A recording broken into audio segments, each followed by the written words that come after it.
أعوذ بالله من الشيطان الرجيم بسم الله الرحمن الرحيم وإن أخرجه كچیر ویستی د غشکار عن حیز الامتناع د دې څخه چې د دریوزا پورې ځان په بچاولای شي یعنی وزر ورمات کې یا بڼکی وروکشلې او کسر بیزو یا هګي ورمات ک فقیمته قیامت پر د باندې نو قیامت پر د باندې واجب دی وکذا د غره ک ان ذبح کچیر حلال کله الحلال حلال سړی سوی د اشکار الحرم د حرم او حلبه یا ول وشي د حرم اشکار یا ول وشي وسی و دا ول وشله او قطع یا پریک حشیشه واشه د حرم او شجره یا درخت د حرم پریکه الا مملوک المگر نه هغه چې د په ملک وي او منبتن یا شنوي او جاپن یا وچوي کوچوي کدغه چې د په ملک یا غنه دغه سما سوا ولا يرعى ندي سروي الحشيش وحشيش واشه یعنی پر وشو باندې د پسونه نه سري په پسو دي نه پیایي ولا يقطعون دي پریکي الا ازخر مگر نه سرګړي چې دی یو قسم بوټي دی دغه پریکول چې بیا دی د دې پریکول سما سوا نور دی نه پریکي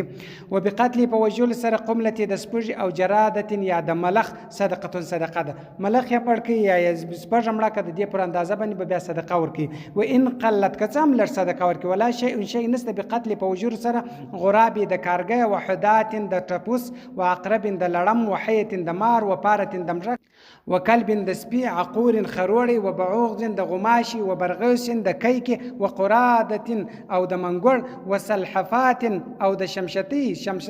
کشوف دیته کشپ یا شمشتي ویل کیږي وسبع د درنده سائلین حمله کوونکی کچیر دغه شیان مړه کله دغه شیان د سمړس ولا په دې باندې دغه نسته پر دې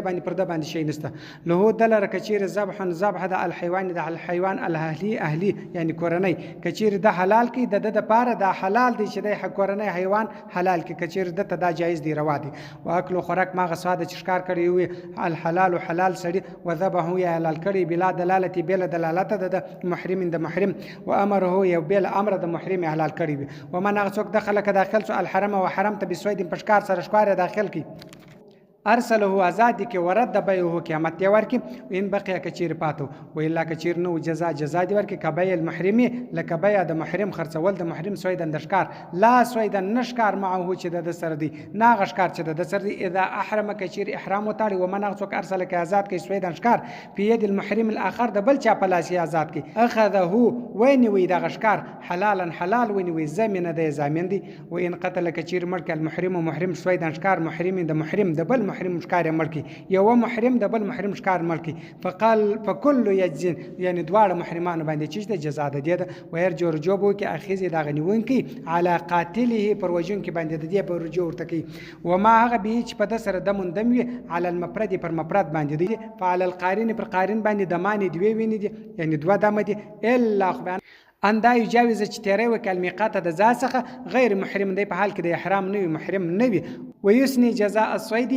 ورکیه بدوی جزاوی د صید قتله د وجل د دې محرمان د دوه محرمان را ولار سول یو شکار مړکی په دواړو سره یو دانه مړکی نو بدوی جزای ورکی دغه شکارو واتحد وجزا بوركي لو قتلك مركي سويدن شكار الحرم د حرم حلالان دو حلال خلقو دو حلال خلق شي په احرام کې نو دی کچیر د حرم شکار مرکي نو دی بیا وجزا ورکی په دواړو باندې او کچیر محرمانو مرکي بیا په دوه محرمانو مرکي دوه جزای بورکي با المحرم خرج کو محرم سويدن شکار او شره یاران وي بتل باطل دی دغه بیا باطل د خرڅول ورانی ول د کچیر وکل دا باطل دی ولو ذبحو کچیر ذبح وک محرم حرم حرامي دغه د لاس ذبح چې د حرام ده ولو اكل کچیر خوراک وکي منه د دې غرم قیمته د زامن دی د قیامت دی ما اكل هغه چې خړل دي لا محرم نه دی زامن یعنی نه زامن کیږي لو لم يذبحو کچیر د نو حلال کړي ولدت اولاد راوي زبيه